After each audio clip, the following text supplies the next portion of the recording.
Okay, welcome back to the next Death Battle episode. Sorry for being really late on this one. Truth be told, this dropped while I was on holidays. There was no way I could be able to do a reaction video of it.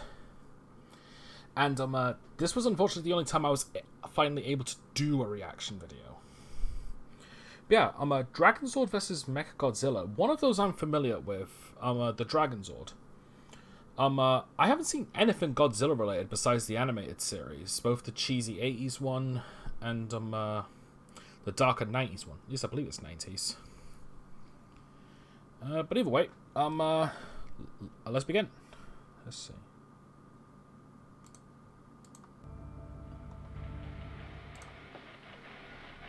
Alright, here goes. Whether they are benevolent deities or harbingers of doom, Just making sure I'm still recording. Are freaking awesome. Hell yeah! Especially the robot kind, like the Dragonzord, piloted by the Green I think Power I used to Ranger. have one of And those Kiru, as a toy. The dangerous and mysterious Mechagodzilla. He's Wiz and I'm Boomstick. And it's our job to analyze their weapons, armor, and skills to find out who would win a death battle. Ooh, CG this time. After being stuck in a garbage can for 10,000 years, the evil Rita Repulsa was understandably pretty pissed. So, she decided to destroy the world. Hey, I'd be mad too, but that's a hell of a hot take. And so Earth's guardian, Zordon, put a plan into motion. 5 heroic teenagers would defend the planet with their Dinozords. They were the Mighty Morphin Power Rangers. You'd think a bunch of kids in spandex would have a tough time fighting an ancient witch, but they got used to taking out her weakly monsters pretty quick, like a normal 9 to 5, just with giant robots. But Rita had a plan. If her creatures could not defeat the heroes, she would create her own ranger. The Green Ranger, along with his robo-reptile, the Dragonzord. Oh, that tune, that brings back so many memories. At 90 meters tall and nearly 200 tons, the Dragonzord proved a match for the other Rangers, even their Megazord. 10,000 years ago, huh? Dragonzord's got a heavy-duty arsenal, like Yeah, that's finger around the missiles. time It's Rita like got flicking the gunk banished. from under your nails at people, but it explodes. Why do you have gunk under your fingers? To flick at people. Duh. That fin isn't just a cool headpiece. It shoots energy waves. And if Diesel Right, I forgot feels there's like a fighting stomping game. around, watch out for literally shocking earthquakes. Despite such long-range weaponry, the Dragonzord seems best suited to fighting up close with its strong grappling arms and highly flexible drill tail. This drill is so impressive, it cut through a cocoon prison even the supposedly superior Megazord couldn't escape. Yeah, that thing's 5 Zords in one. Guess teamwork doesn't always make the dream work. The Dragonzord's pilot has even bested the other Rangers in combat on his own. Luckily, they helped him break free from Rita's control, and he eagerly joined their fight against the forces of evil. This is Tommy Oliver. Tommy wasn't just some rando off the street. This guy is an expert martial artist and super dedicated to ranger work. Conflicts so of much reasons. so, he kept wearing the tights for years and even Right, mentored yeah. other teams. He summons and controls the Dragonzord with the Dragon Dagger by playing it like a flute. Wait, are all knives secretly flutes? Oh They've boy. never, not been flutes. Oh my god, really? Wait a minute, why didn't this come up in poultry science class? Chickens don't like music? How stupid do you think I am? Chickens love music. Ah! This is what they mean by a sharp note. As the Green Ranger, I knew it. Tommy draws power from a universe-spanning energy called the Morphin Grid. His grid connection powers the Dragonzord too. He's a superhero and a battery. Though like most other Zords, enough damage can disrupt the Dragonzord's connection to the Morphin Grid and take it down for good.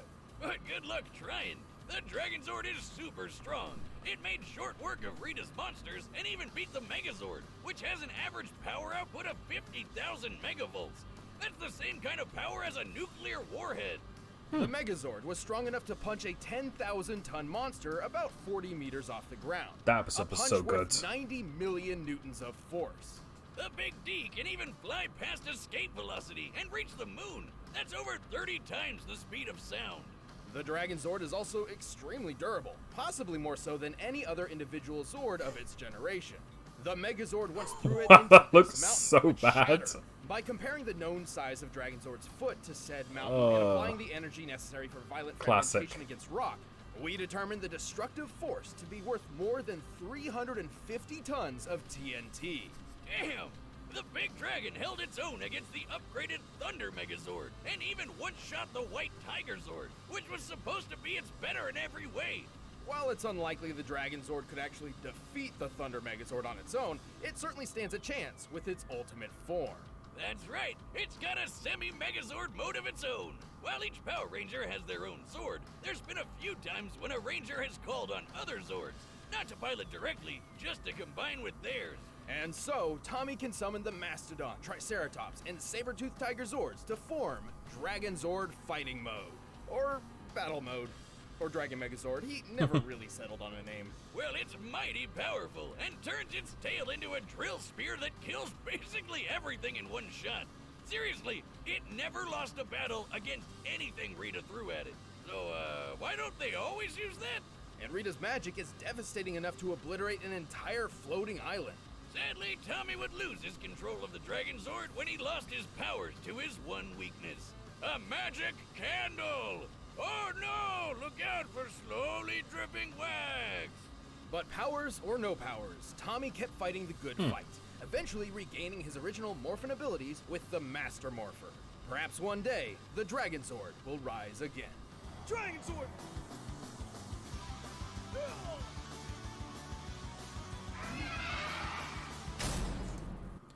Man, there were so many things in that was just so bad, but it was like at the time. I can't remember if Mighty Morphing is like a 70s or 80s show, but you can really tell, especially with the way the Megazord was just throwing the Dragonzord around. Like it looked like he was holding a prop, which he probably was.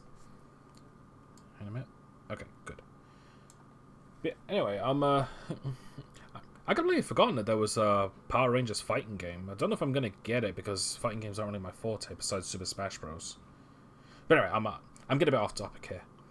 Yeah, he definitely seemed to be a lot more powerful than I remember. But then again, I barely remember most of the episodes of Power Rangers, so that's kind of a given. But anyway, let's check out Mechagodzilla. This one I know nothing about. The year was 1954. Less than a decade after Japan was bombarded with the first atomic weapons. The nuclear age had begun. But one of these atomic weapons woke something up. Godzilla!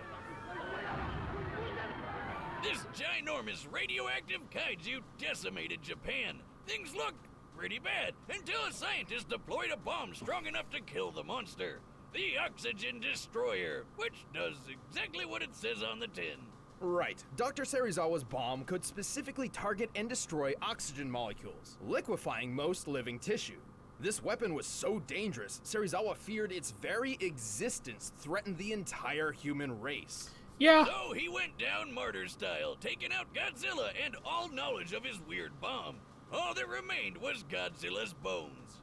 Probably for the best. Still, a weapon like that might have come in handy when, a few decades later, another Godzilla showed up. Surprise, bitches! Turns out, Japan had been the target of many different types of kaiju for years, and had developed an anti-monster defense force to combat them. Unfortunately, their super powerful maser cannons barely even scratched this new Godzilla. Just look at him. Doesn't even care. Like the Oxygen Destroyer before, Japan needed a new weapon to combat Godzilla. They gathered their foremost experts in the fields of robotics, microwaves, low-temperature physics, and someone whose work can only be described as cyber-necromancy. Together, these leading scientists developed a revolutionary weapon like nothing before it. Mechagodzilla!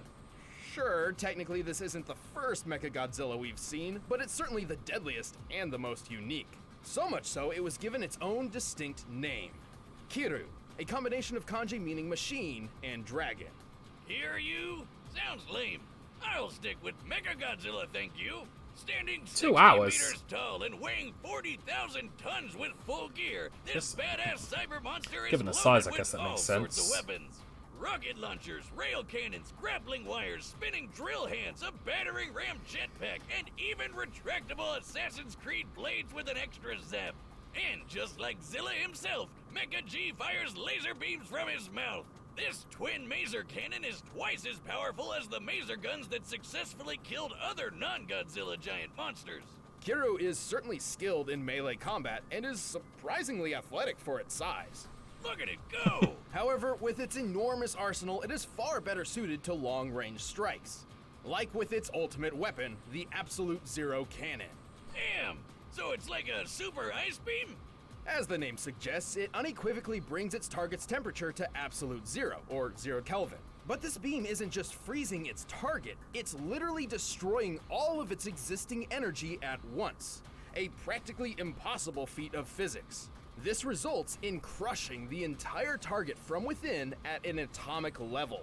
Oh my god. Zilla? Speaking of which, Kiryu is actually built around the skeletal remains of the original Godzilla, giving him all the size and strength of the King of the Monsters. So it's kinda like they're pulling off a robotic Weekend at Bernie's with Old Man Godzilla's bones? Amazing. Kiryu also utilizes biochemical and molecular-based DNA computers, which are actually based on real-life experimental technology. This infused Godzilla's own DNA to improve operation speeds and give Kiryu subconscious motor control, sort of a simple AI, which lets it perform some limited actions on its own, exactly like my own Cyber Goose. With the skeleton of a goose and some extra parts I had lying around, I say he's a masterpiece. Boomstick of looks modern terrified. science. Well, he's got two heads now, so do we call him a goose or a geese? It's a goose, just one goose. But two heads make two goose, therefore a geese. It's a goose! Oh yeah, this version's much better. Kiryu is piloted by Lieutenant Akane Yashiro, a longtime member of the Anti-Megalosaurus Force, and your standard self-loathing anime protagonist. She thinks she's worthless because she has no parents and accidentally got some of her friends killed. So now nobody really likes her, which is a real bummer. But hey, cheer up, lady! You get to fight giant lizards with a big-ass killer robot, and that's freaking awesome! Akane doesn't technically pilot from within Kiryu, but rather from a nearby jet plane, the AC-3 White Heron, which can fly over 900 kilometers per hour. Under Akane's control, Kiryu has battled Godzilla several times, and always came out on top. How does she pilot that and Plot control the twist, mech at the same Akane time? isn't Mechagodzilla's only pilot. It turns out there's someone else behind the controls. A ghost in the machine. It's the spirit of the original Godzilla. So that one coming. Rise again, bitches! It's Ghost Robot. The DNA mind of Godzilla can wrestle the mech from Akane at any point, causing her to lose complete control. Giving the king another chance to trash Japan again. Always fun to relive the good old days. Though it is strongly implied Akane and Kiryu came to an understanding of sorts, realizing that they were each shadows of a tragic past struggling to find purpose in life. Like college roommates. Regardless of who is steering the ship, Kiryu is an extremely tough machine. He's lifted and thrown Godzilla around like a sack of potatoes, and this version of the Big G weighed 25,000 tons. That doesn't Kiryu look as actually bad as survived Megazord's being at one, the but epicenter of its own absolute zero blast, and multiple direct hits from Godzilla's atomic breath attack. Which is even strong enough to overpower the Absolute Zero. Kiryu is even fast enough to dodge the atomic breath, which, based on this instance where an older Mechagodzilla forced the beam into space, likely travels faster than Mach 2 speeds. Kiryu itself could also fly from Alaska to the middle of Russia while carrying another kaiju in just a few minutes. Given how quickly Kiryu's fuel burns in flight, in order to make it, Kiryu was likely flying around Mach 40. But that's sadly the Mecha Monster's biggest flaw. Its battery life is worse than the goddamn Nintendo Switch. While That's the not- White Herons yeah, can use okay. microwave tech to recharge Kiryu on the fly, a full charge only runs for about 2 hours at most. And using more intensive features like jet flight and the Absolute Zero Cannon drains it much, much faster. In fact, just one use of the Absolute Zero drains 40%. But who cares when he's so badass he can tear you apart in just a few minutes? With all this power at his metal fingertips, this is one epic machine. No man or beast stands a chance against the might of Mechagodzilla. 桐生お前にはわかるよね。さあそろそろ行こうか。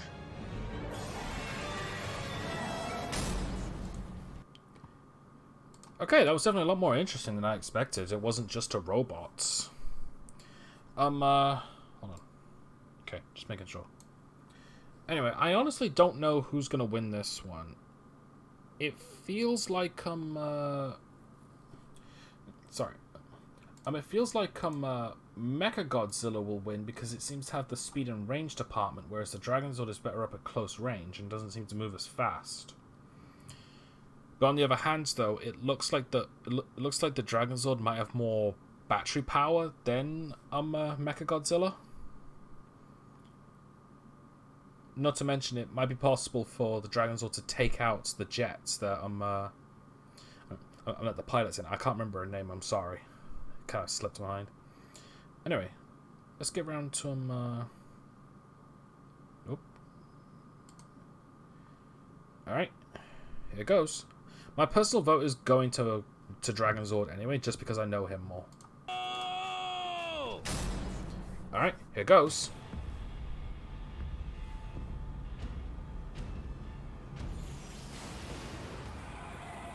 They're fighting already?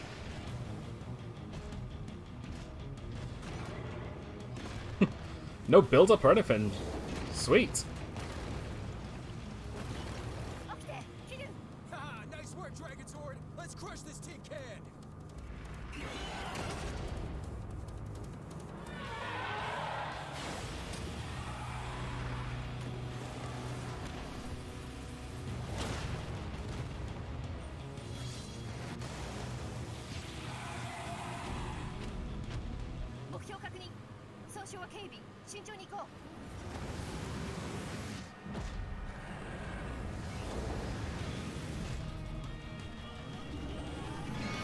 Oh, this looks so cool.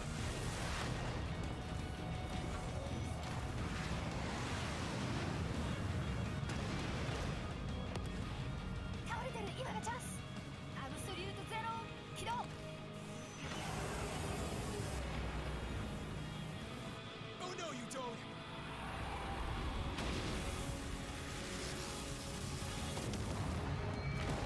Nice.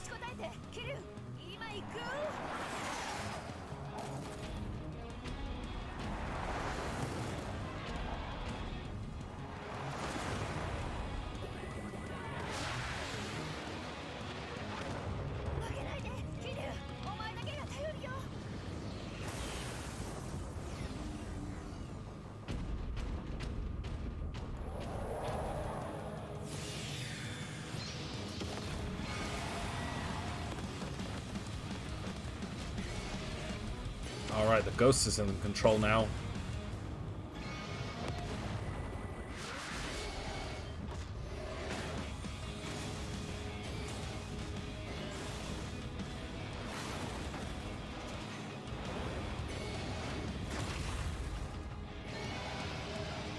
This isn't working. We need more power. Battle mode. Come together.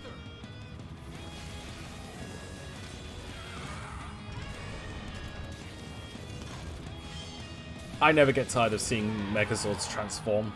Buddy mode, powered up and ready for action. Let's finish this.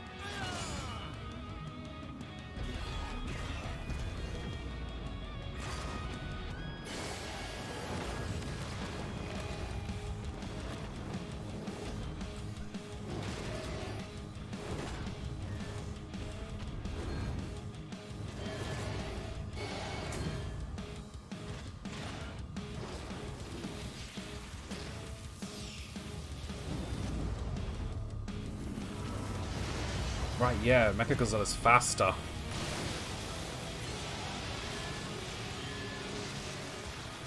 Keep going. We've got this. Oh boy. Oh no. Pull back. Pull back.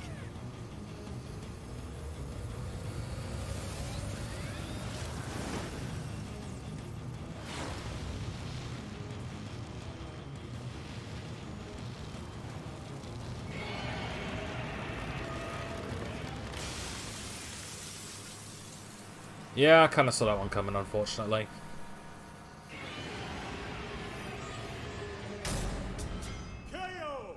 Oh man, Talk about a close one. Finding the victor here wasn't easy. Both have performed amazing feats of strength and durability, and both wielded massive arsenals of unbelievable devastation. Akane definitely proved herself fighting Godzilla a few times, though Tommy did have way more experience piloting mechs and fighting monsters for years and years. Plus, he's a friggin' superhero. But while skill and experience are incredibly important, it doesn't always triumph over raw power. That's what she said. I hope. Compared to Kiryu, the Dragonzord was rather lightweight, with far less impressive feats of strength. Yeah, well, Dragonzord could match the Megazord, who could lift a 10,000-ton monster. Mechagodzilla tossed around a 25,000-ton Godzilla, more than double the weight. Mecha G certainly had the advantage up close. And also from a distance. Kiryu's arsenal was overall better suited to long-range combat thanks to a wider assortment of missile and beam weapons. Simply put, Kiryu possessed more options for controlling and ending this fight. Like how they both had instant kill moves, but only one of those depended on getting right up close. Plus, while fighting mode's max power wasn't too clear, it could compete with the Thunder Megazord and Rita herself. Remember how Rita blew up an island? Easily one of the most impressive destruction feats in the Ranger's early years. Based on this image, we can measure the exact scale of the island. To blow that shit up, you'd need a blast of at least 2.6 gigatons of TNT. So Dragonzord's Ultra Drill Staff was likely in the same ballpark in terms of power output. However, this pales in comparison to the Absolute Zero Cannon. Here, it's destroying the real-life Prince Hotel New Tower and several surrounding buildings. Using the known scale of these structures, the energy output to destroy them must equal 128 teratons of TNT. That makes sense. Over 49,000 times more powerful. And don't forget, Mechagodzilla once survived being in the middle of this blast. There was no way Dragonzord could put down this tough son of a Zilla. Dragonzord's arsenal and Tommy's skills certainly made this an intense match, but they were clearly outclassed by Kiryu's awesome power and unwavering durability. I'm just glad they didn't let the fight drag on. The winner is Kiryu. Mechagodzilla! Hey, thanks for Alright, watching this I know episode. If you want the one of battle them. music for I know yourself, one of you them can is get it by clicking the Sasuke link in the description from below. Naruto, but I don't Check know out who the on other right one side of the screen is. next to Ben. You can watch more stuff. Let's take a look.